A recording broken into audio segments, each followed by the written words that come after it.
Other news, mocked up images of a new Steam controller appeared as speculation rises that Valve is revealing a new gaming hardware this week.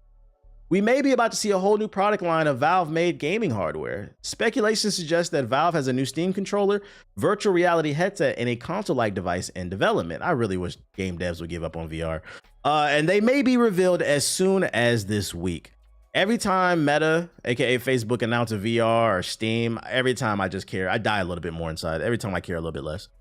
The speculation seems to originate from trusted leaker Brad Lynch, who stoked the fires overnight by sharing an AI-generated mock-up of what he says is the new Steam controller will look like. Notably, the haptic thumb pads have moved towards the bottom of the controller, whereas they used to be at the top. Lynch claims that full finger tracking in the grips and that controller can detect how far away your hands are from your handles. This is the drop that this controller is ugly as shit. I don't like this thumbstick setup. Why the fuck is it not? There we go. I don't like this thumbstick setup. Like, why is it so tight? These tight ass nipples, bro. And I don't care about touchpads in my video games, bro. This is actually one of the things that I hated, and I think was one of the deaths of the PS Vita. I see no point on this on the PS5 controller. The touchpad just makes it more. It makes it more expensive, but it adds nothing to the game. The PS Vita, if it had proper triggers in the back instead of touchpads, it might have survived.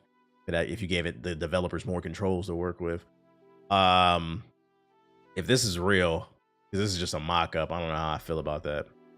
Yes, it's an AI slot photo, wrote on Lynch on Twitter, trained on real image of the new controller. It was just fast and easy to do it this way because he doesn't want to get in trouble for leaking the real thing. I was not going to post the original one just in case it reveals any sensitive info from the source. It's also Lynch who suggested a reveal date of the 12th of November, according to a coherent roundup of Valve hardware rumors on Reddit. As you can see from the post, the bulk of the controller patent-related rumors revolve around a new VR headset, which is believed to be codenamed Deckard, although it is also sometimes referred to as a Steam Frame. That name, Steam Frame, may also refer to a new operating system developed for the device. The information suggests we're about to see another high-end VR headset priced at around $1,200, possibly more. Do I have a Steam Deck? I don't. I feel like I'm so late to it. I keep saying I'm just waiting for the Steam Deck too. Let me tell you something, man. What's up with VR, guys? Dear game developers, until you guys learn how to make something other than a generic first-person shooter in VR, can you stop making VR headsets? Why do we need a new VR headset every year if you're not making anything with it? Have we not learned from Apple's failures? You guys remember that? That was only a year ago Apple put out that VR headset and motherfuckers swore that was the future. You had grown men walking around in the streets of New York with a VR headset on their head with 1,000 cars zipping by and a big ass battery pack in their back pocket, sagging their pants like they just got out of prison. Nigga, fuck out of here. And the worst part is they did all of that so they could watch YouTube and Twitch in IRL situations at coffee shops, and the battery died in an hour and a half. Somebody in the chat had one of those headsets. That shit flopped so hard, Apple discontinued it. I want you guys to think about it. When's the last time you've seen an Apple product flop? Not you didn't like it, not you feel like the iPhone is lazy, they're not innovating. I said flopped financially. Nobody bought that shit. That's their first product that's flopped in like 20 years, and it's because nobody wants that shit. Retwist for my locks. I'm good off of it. We're good off it. As for the other hardware, I would be interested in seeing if they do some type of console, VR headphone, not VR, but I don't know what the Steam machine already failed. I don't know what that would look like, but I don't really like this controller either.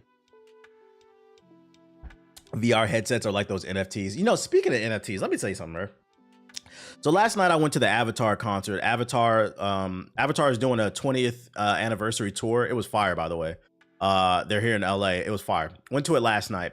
And before the show, we're waiting for the show to start. It's like 5-10 minutes before the show. There was a gentleman that was sitting in front of us. He was on his phone because the way the seats are, you know, set up, I could see his phone. I wasn't trying to spy on him. It's just you could see his phone, right? Yo, shout out to Something Racist with the $5 super chat. I could see his phone, and he was doing, what is it called? Pokemon TCG? Those Pokemon digital packs? He was popping open. I was like, first of all, this nigga's a fiend. Like, you're out and about with your girl and you popping Pokemon digital packs. He was popping them Pokemon digital packs on his phone, waiting for the Avatar show to start, right?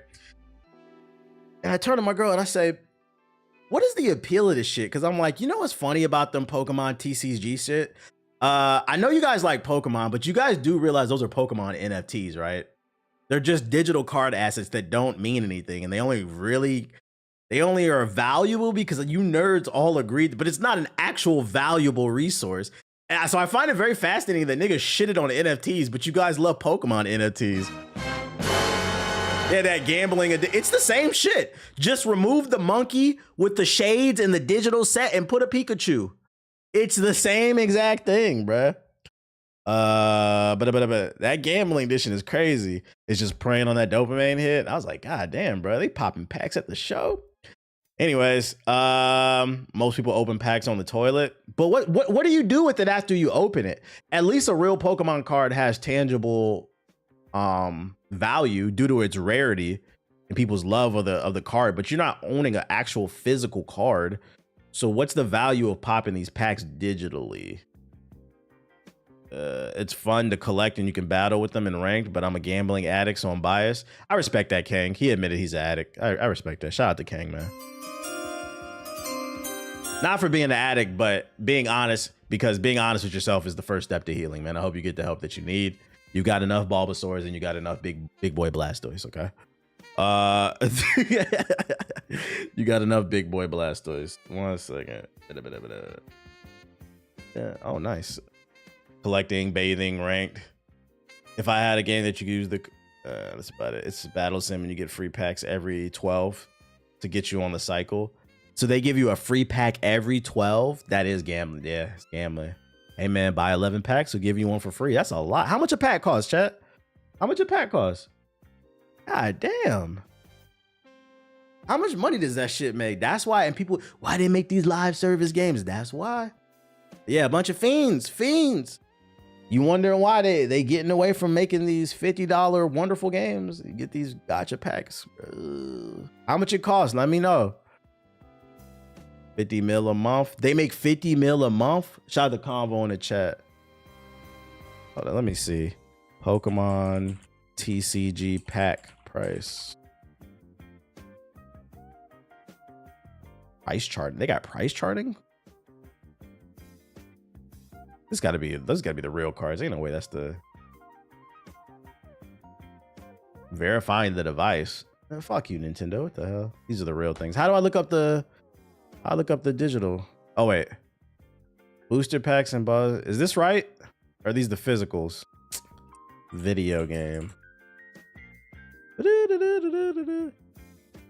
Rarity with individual booster packs and current sets typically costing between $4 and $17. Is this real? Oh, TGC Pocket. That's what it's called. TGC Pocket. Pack price is not bad. I didn't know what it's called.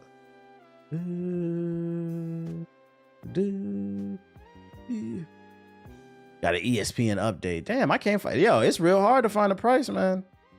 Oh, here we go. So for 12 booster packs, it's $10. Wait. Do they sell them like this? 2, 5, and 12? So you can't even buy 11 and get the 12 for free? $10. God damn. How many packs y'all bought? Yo, Kang, how many y'all bought? You could play Pocket for free, but there's a pass for $10 a month to let you open 2 extra packs. How much you spend a month, Kang? Be honest. Be fucking honest, man.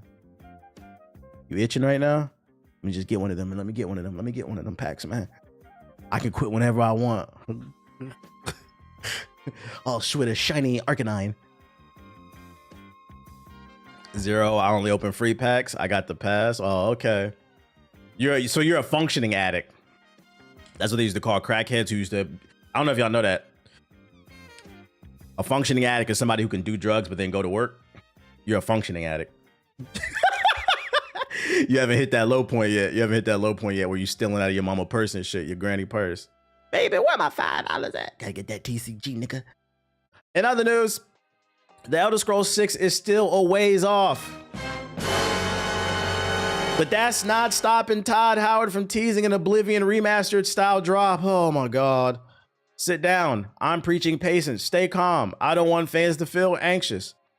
That sounds like a rap bar.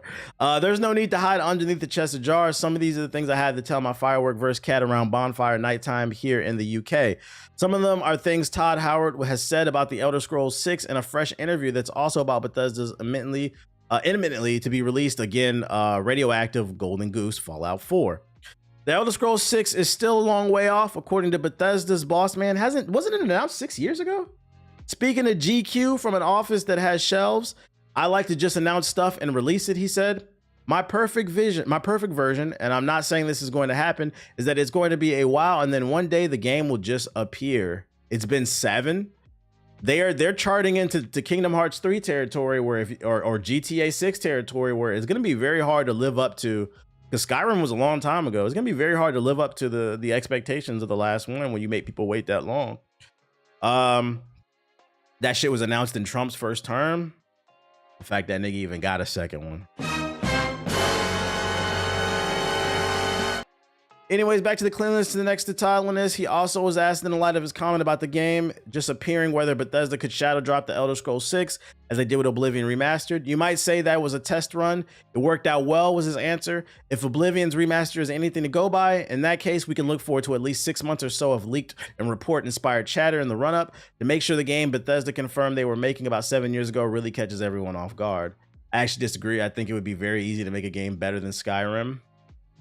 Well, I didn't say if it was going to be better or worse. I'm just saying, like, living up to the game could be better, but that doesn't mean it doesn't live up. It doesn't live up to your expectations. I don't know if that makes sense. Like the next, Oblivion 6 could be better than Skyrim, but people have such high expectations after Skyrim, it still doesn't live up to it, so it becomes a disappointment. That's the issue with waiting too long. That's all I'm saying. I'm not saying it'll be a bad game. It's just kind of hard to live up to hype, especially living in this. I also think it doesn't help that we live in this internet culture where people overhype things, and people also overhate things. It's just kind of the way the internet works because people are trying to get likes and clicks, and you got to do it. Competition is so stiff. People will say anything to get you to click on their tweet, their YouTube video, their IG post. So it's just a lot of opinions floating around that could sway the way people feel because people are easily swayed. People are going to say it's a bad game regardless of how good it is. I don't know if I agree with that. I'm simply talking about expectations. Will it be able to live up to that? What's this fantasy notification? I think they should make a Fallout game first since it's popular now. I think they didn't expect, which is funny because it's like, why make the show? I don't think they expected the Fallout show to be as successful as it was going to be. I think they expected success because it is the Fallout IP, but like, remember when the reviews for the Fallout TV show came out and IGN interviewed Todd Howard on the red carpet, he's like, we gave it a 9 out of 10. And he was like, really? Like, he was shocked. So I don't think they were prepared for that success. They're prepared for it to be okay and then probably grow a viewership over time, like a cult-like following. But I don't think they were prepared for that. Otherwise they would, because in my head, I'm thinking you should have did the one thing, whether you like it or not, the one thing Naughty Dog does get correct is they are prepared for the moment. Meaning they put out the Last of Us TV show and they put out the remastered video game alongside it because they understand that not everybody that is watching the show has played the game and it might interest them in playing the game, and then they end up generating more sales off of that.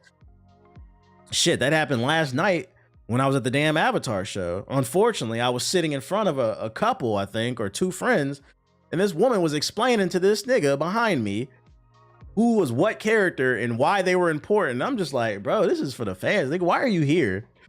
Some people just, they're casuals. They see the hype and they want to be there. They want to be part of the moment. And they have money too. So you got to entertain that shit. Although I will say with that guy, it was kind of annoying because it was like every other segment, he was just asking stupid shit.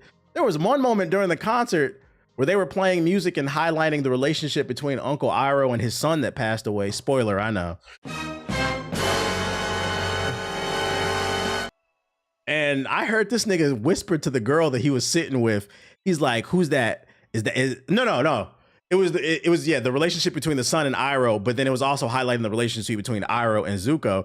And the dude whispers to the girl, "Who's that? His dad?" Mind you, on the screen, it says Uncle Iroh, bro. I'm like, I know you haven't seen the show, but I know you could read too, bro. Yeah, bro was there for his lady. It said on the screen, Uncle Iroh. I just remember I leaned on him. I was like, I wish this nigga would shut the fuck up, bro. Like, like, go watch the show, bro. Go watch the show. Anyways, did they play Leaves from the Vine? Yeah, they did, and they played Secret Tunnel. They did a really good job of meshing the music with like the show, and not over. The music was still the star. There was a little bit of vocals in there from like different lines from the show to kind of set the mood, but it was a good show. It was worth the money. He said clearly he can't read. Clearly he can't read. I also explained too, because I remember when I was watching. I'm gonna give y'all a take of like, because people be thinking I'm like a snob of like good writing. So they also during the Avatar concert, there was a moment where they highlighted, like I said, the relationship between his deceased son, Iroh, and his deceased son or whatever. And during that moment when they were playing the music and showing that, damn near everybody in the room was fucking crying or like teary-eyed, or they were just super quiet and like focused. Because the music was hidden, right? And I told my girl, and I was like, that's an example of good writing that they did not highlight in the live action version of Avatar. And I said, this is why this is one of the greatest shows of all time, even though it's a kid's show. And she's like, what do you mean? And I said, you remember that scene towards the end of season 1 of the live action where like it just spoon fed you information? I was like, when it comes to writing, you never want to insult the audience. You always assume they're intelligent, because the intelligent people will appreciate it. And the people who didn't, they'll research to understand it. And then they'll appreciate it even more because they realize you added layers to it. Versus if you spoon feed it, nobody really appreciates that shit. They just absorb the content and then keep it moving, right? And I was like, example of great writing in Avatar and why it's one of the greatest shows of all time is I was like, the way they set up Iroh and Zuko's relationship is in the first half of the show, Zuko's banished and Iroh is also banished. So it's like two losers just hanging out, and it's also his nephew. So he's just like looking out. They're just hunting after the Avatar. They're two losers. They got exiled and they're just hanging out. That's the way it was presented. And obviously he's older, so he's looking out for his nephew. Then in one random episode during the Earth book, he's going around shopping and he says it's a special day. And he said, oh, the dude at the store was like, oh, it's a special date or whatever. He's like, no, but it's still a special day. He takes his picnic gear, he goes up the mountain, and there he's at his son's grave, and he has a picnic with his deceased son. And it just presents the info to you. And you say, oh shit, I understand why he's so hard on Zuko, because he failed his son. And he also realized the war was pointless. Family's the only thing that matters. There's so many different things you could take away when you realize that he had a son and he was deceased or whatever. But it never spoon feeds you it, right? Because a spoon feed would be like, Zuko, fucking, I hate that my son died, so now I'm gonna look out for you. Instead, they just did it. They did a bait and switch, and they just presented this thing, and it made you think. And I was like, that's great writing right there, where it doesn't spoon feed you and it treats you like an adult. And I said, the craziest part about it is it's a kid show. You said, I still cry at that scene. She's like, I think I get it. I said, that's good writing. But a lot of Netflix shows are written with a tell don't show mindset, because a lot of people are on their phones watching a movie, and it ruins it, bruh. Do that shit for original shows. Don't be doing that shit for this. Like, I just don't understand how you already have a blueprint that's great and you fuck it up. And that's across the board too. Like remasters on video game. How the fuck is the Grand Theft Auto trilogy remaster worse than the originals? It should be better. Just make the graphics better. God damn, dude. I don't understand that shit, man. I don't understand that shit. Anime and manga. The last episode of book 2 had me balling multiple times. I was like, damn, I need to rewatch this show. I like it when the writers respect your intelligence. Yeah, that's the way you should always do it. It's the way everybody appreciates it more, whether you get it or not. If you're intelligent enough, you'll know there's something there and you'll explore it. But anyways, just some food for thought on what I think is quality writing. Other news. That's my tangent. From Software's parent company confirms Elden Ring Night Rain DLC by the end of March 2026. So if you thought there was no more content, they're still supporting it.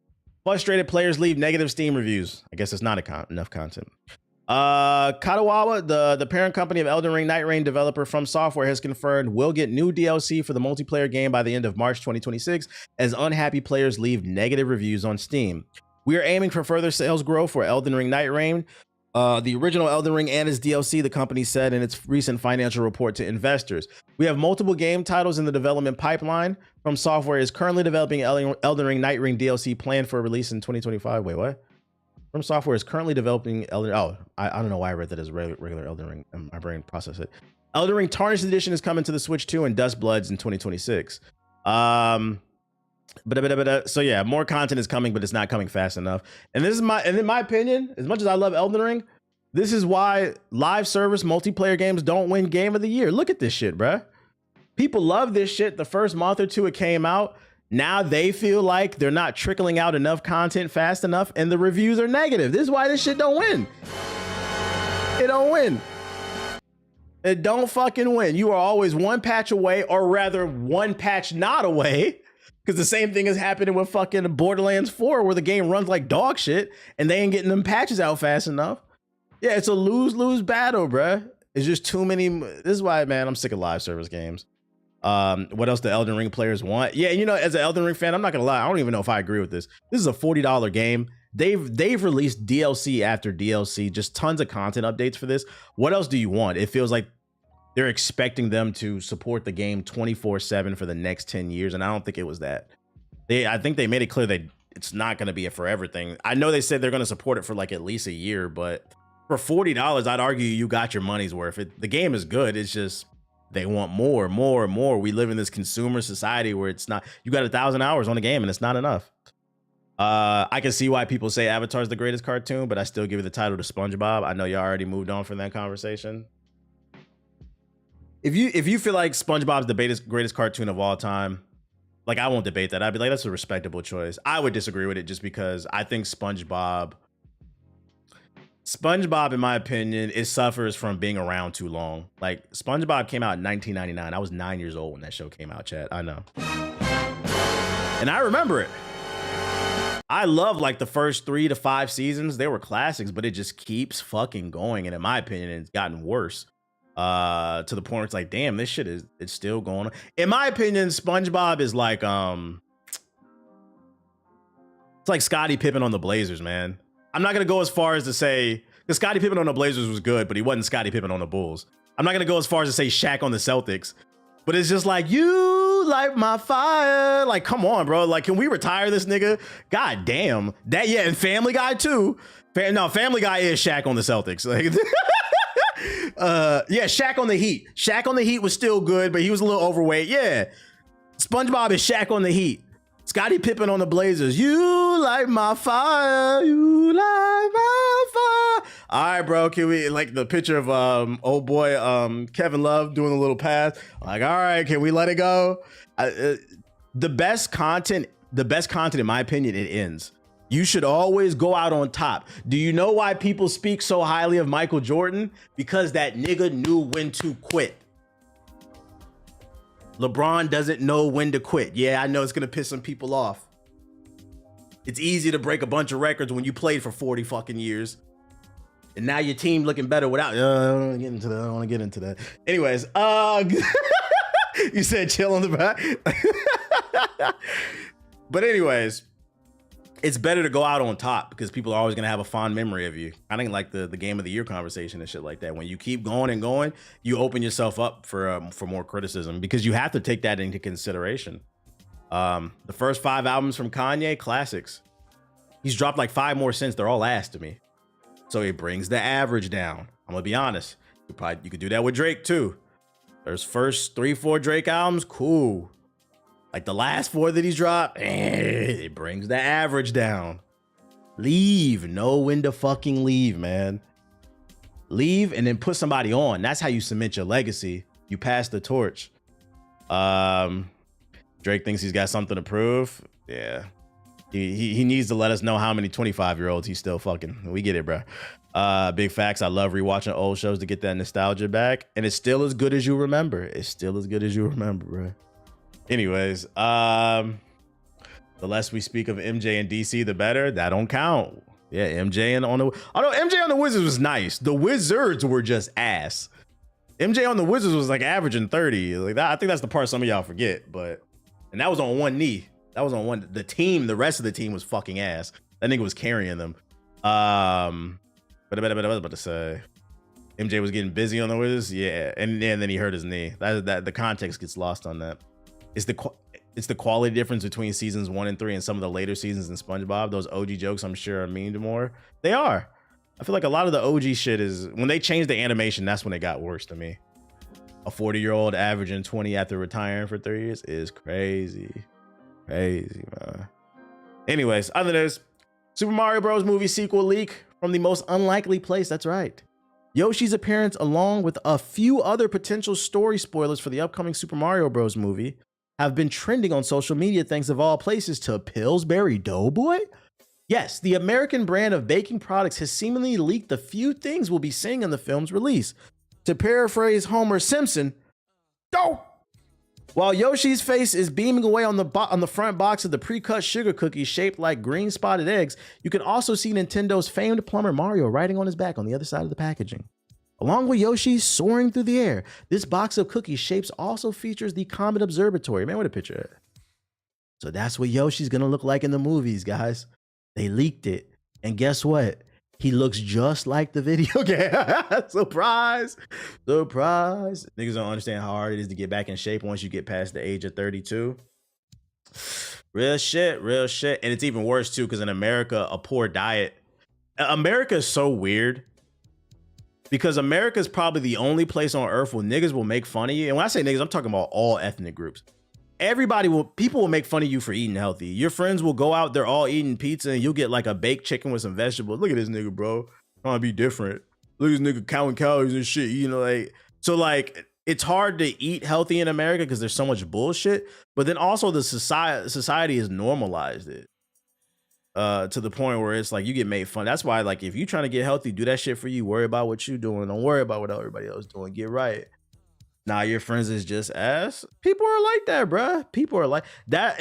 I've seen so many videos, especially specifically talking about Black and brown people, especially in Black and Latino communities. I've seen that, like YouTube and TikTok videos. Nobody discusses how hard it is to get into shape when you come from a family of unhealthy eaters and they question you. They try to make you feel bad. You said can confirm. I could definitely see it. Like for me, I can say I was blessed because my dad was an athlete and so was my mom. So like I was kind of built, I was given that foundation. So I never really had to deal with that. But I can see it with like my cousins and shit like that. But like, yeah, I've seen videos and I can 100% see it. Like you grew up in a family where you just ate bad the entire time. You never came from a family of athletes. Yeah, they be saying you look hungry. You need to put something on your bones. That's real shit. I've heard that. Who ain't feeding you, baby? Yeah, it's a stigma. So like, in America, I could see that being a thing. Yeah, they're projecting, and that's why I said if you want to be healthy, make sure you focus on yourself. Not gonna lie, overeating is a part of Southern culture, but my dad was a runner, so he taught me different. I'd say it's American culture as a whole. Fun fact, I just bought a digital scale last night because I'm trying to focus on portion control as well, too. Tight shit. People also underestimate U.S. infrastructure plays a role too. Can't get nowhere without a car, while in Europe, everything's walkable. Yeah, and then you also got food deserts, which is systematic. People like that. Systematic racism is not a thing. Yeah, well, why when I go to this neighborhood, there's not a grocery store within 10 miles? But then you go on the white side of the neighborhood and there's 10 grocery stores within 5 miles. Guys, that's an example of systematic racism. I don't know if you know. Like, it's called a fucking food desert. All you got is the corner store with the fucking bacon, egg, and cheese and ho-hos and shit like that, bro. You're not supposed to be eating like that all the goddamn time, man. Food deserts is never really talked about like that. Yeah, man. They put certain types of food in your neighborhood. You consume that shit, and now because what you eat will make you cloudy, bro. It'll make you cloudy in the brain. Oh, you wonder why you always tired. It's what you eat. Liquor stores and smoke shops everywhere. The worst thing is hearing, are you on that shit? You looking too skinny? You on that Zempic? Because it's not that deep. It's not that deep according to the internet, bro. You need to go on a rant about redlining. The people need it. They not ready to hear that shit, bro. They not ready to hear that shit, man.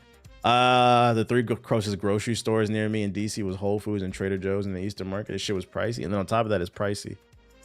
That's why I shop at Costco, man. Buy in bulk. You are paying more up front, but you're saving more in the long run because you're good for the month. You're good maybe 2 months, depending on how you buy it.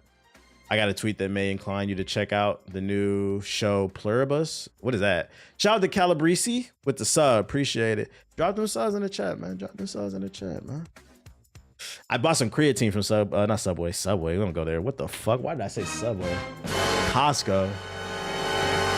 I started creatine today too. They had the creatine gummies. They had a new brand. It was watermelon flavor, like moth to a flame. They taste pretty good. I'm not gonna lie.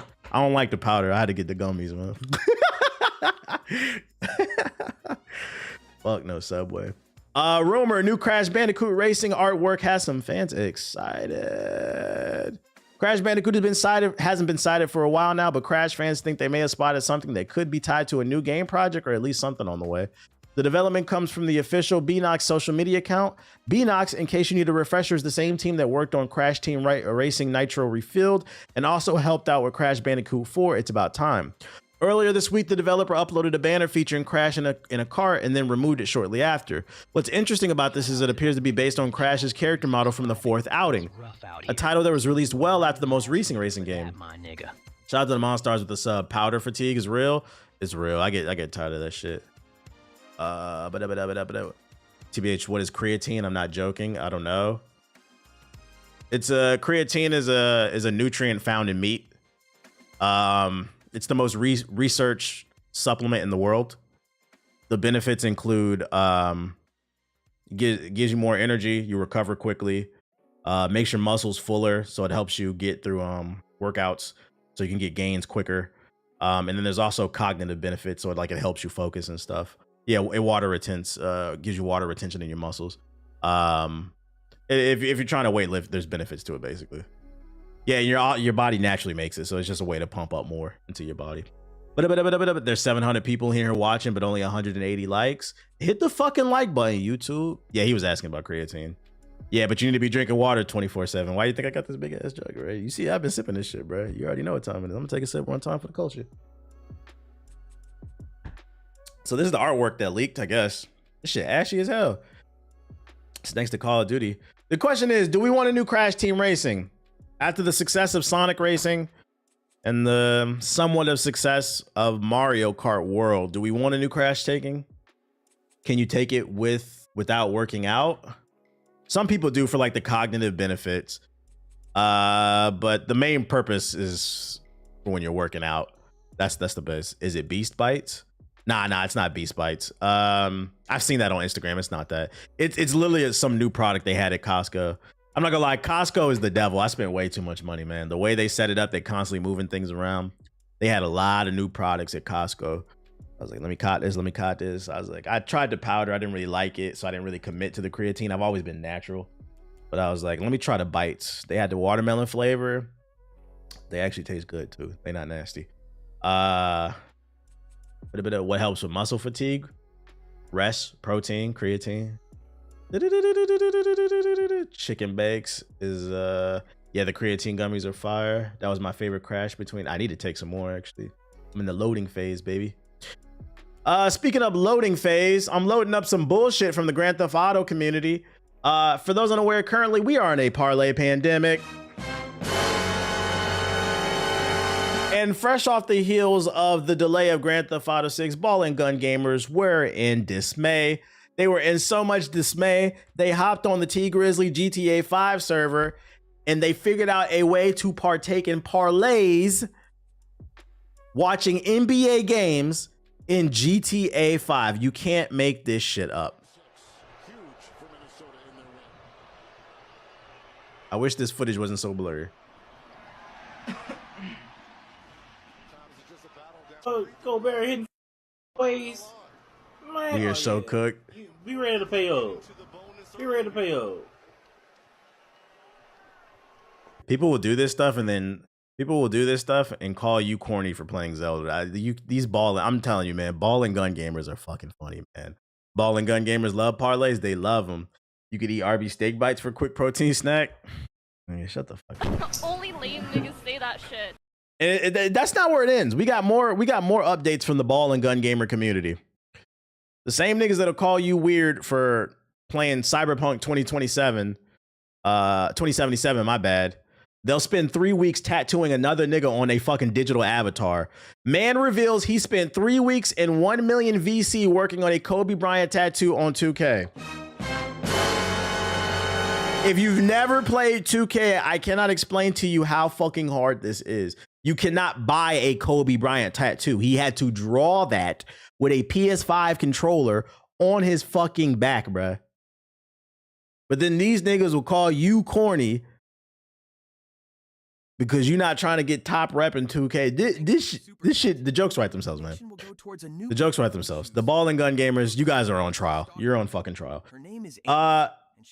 Shout out to Solo the Gamer with the super chat. Illiterate smut. Shout out to ball and gunner. Ball and gun. Solo the Gamer with the ball and gun shit. Niggas can't call me corny for being, yeah, niggas will call you corny for liking Digimon. That's about, yeah, how much is $1 million in VC? How much does 1 million VC cost in NBA 2K? 1 million VC does not have a direct pressure. To get approximately 1 million VC, you would need to buy multiple packs, and the cost would be around 200 to 250. The most expensive VC pack available is 400. I think it spent almost $300, bro.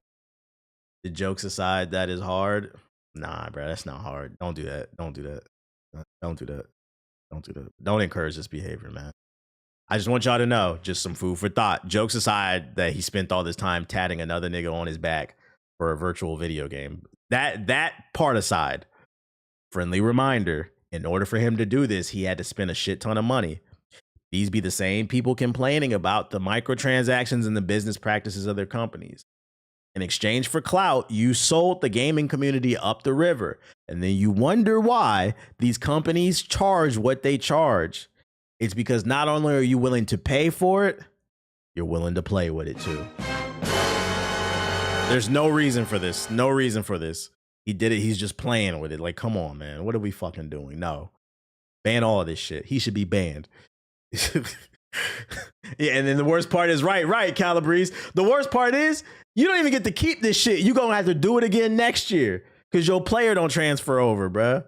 The player don't transfer over. We got to think of the bigger picture. Fuck that. That shit not cool.